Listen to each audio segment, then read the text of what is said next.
और चुनरी पहनी नजर आय गई सैया जी, अब ना पहिरी चुनरी पहनी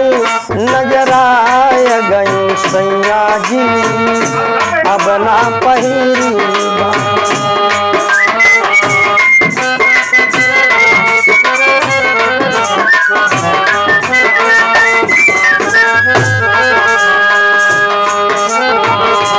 अब न पहिरी बा,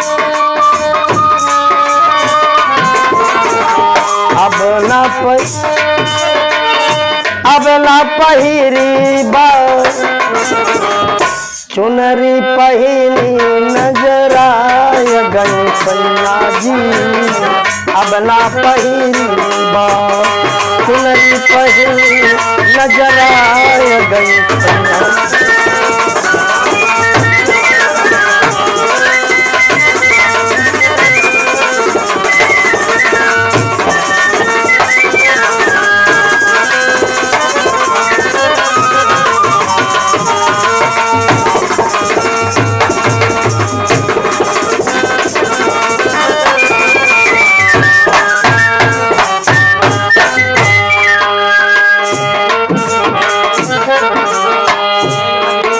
हमारे दोनों ने लिखा है, क्षितिजल पावक गगन समीरा, पंच रचिता यह है अधम शरीरा, चुनरी पहनी नजर आय गई सैया जी, अब ना पहिरी चुनरी पहनी नजर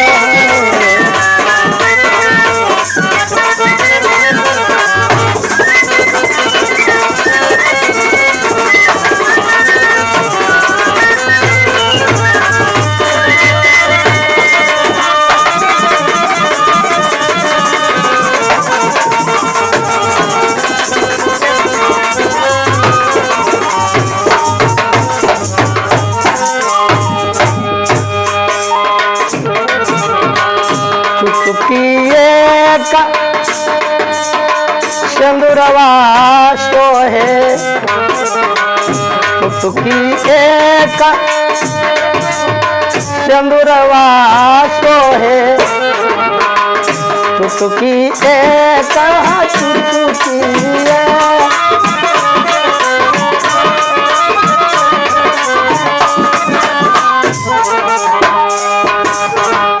चुटकी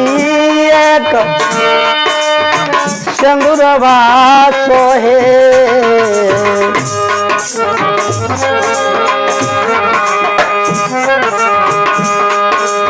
और बहिया लगत नजरा, बहिया लगत मुरझाय गई सैया जी, अब ना बहिया लगत नजर आय गई सैया जी, अब ना लगत मुरझाय गई सैया जी, अब ना पहिरी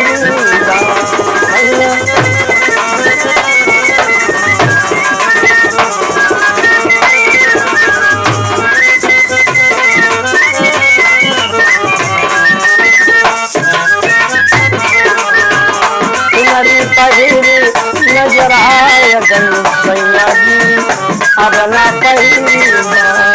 चुनरी पहिरी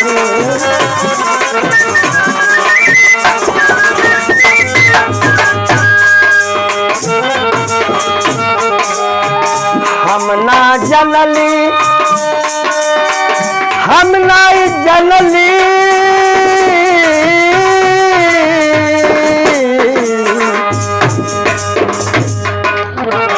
हम ना जनली सगुन कब आयल, हम ना जनली, हम ना जनली, हम ना जनली सगुन कब आयल, हम नाई जनली सगुन कब आयल तेजिया परत मुरझाय गई सैया जी तेजिया परत मुरझाय गई सैया जी अब ना पहिरी चुनरी पहिरी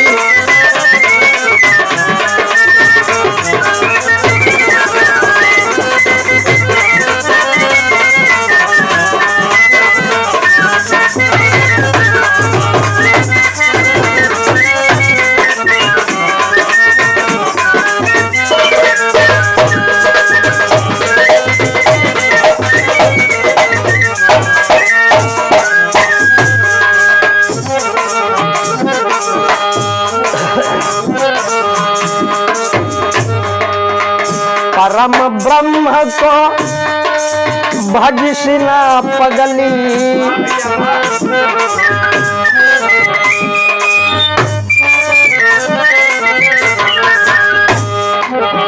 परम ब्रह्म प्रभु भजसिना पगली भजसिना पगली और भजसिना पगली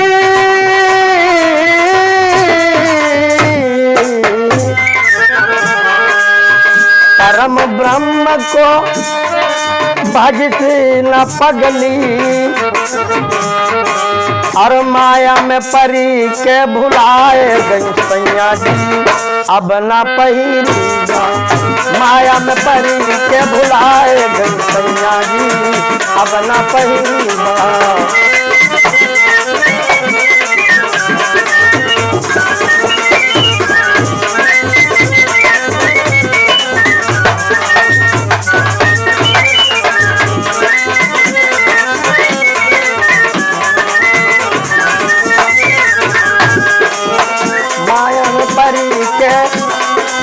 सैया जी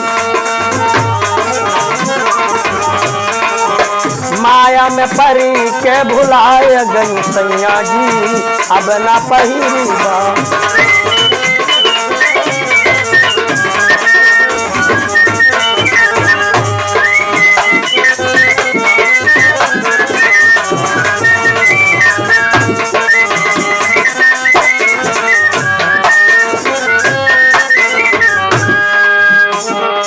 और कहा तक कबीरा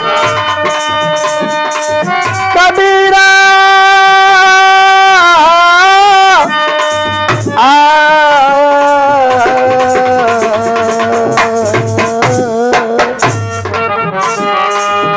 कहा तक कबीर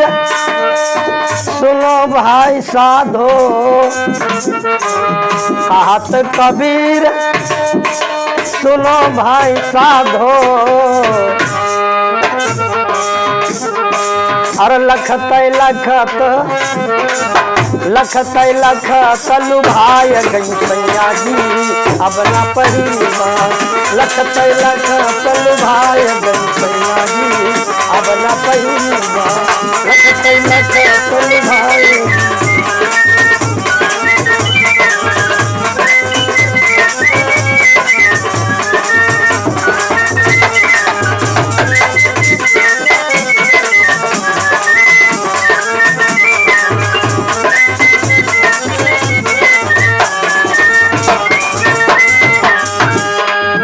चुनरी पहिरी नजर आय गई सैया जी चुनरी पहिरी नजर आय गई सैया जी अब ना पहिरीगा चुनरी पहिरी नजर आय गई सैया जी अब ना पहिरीगा चुनरी पहिरी नजर आय गई सैया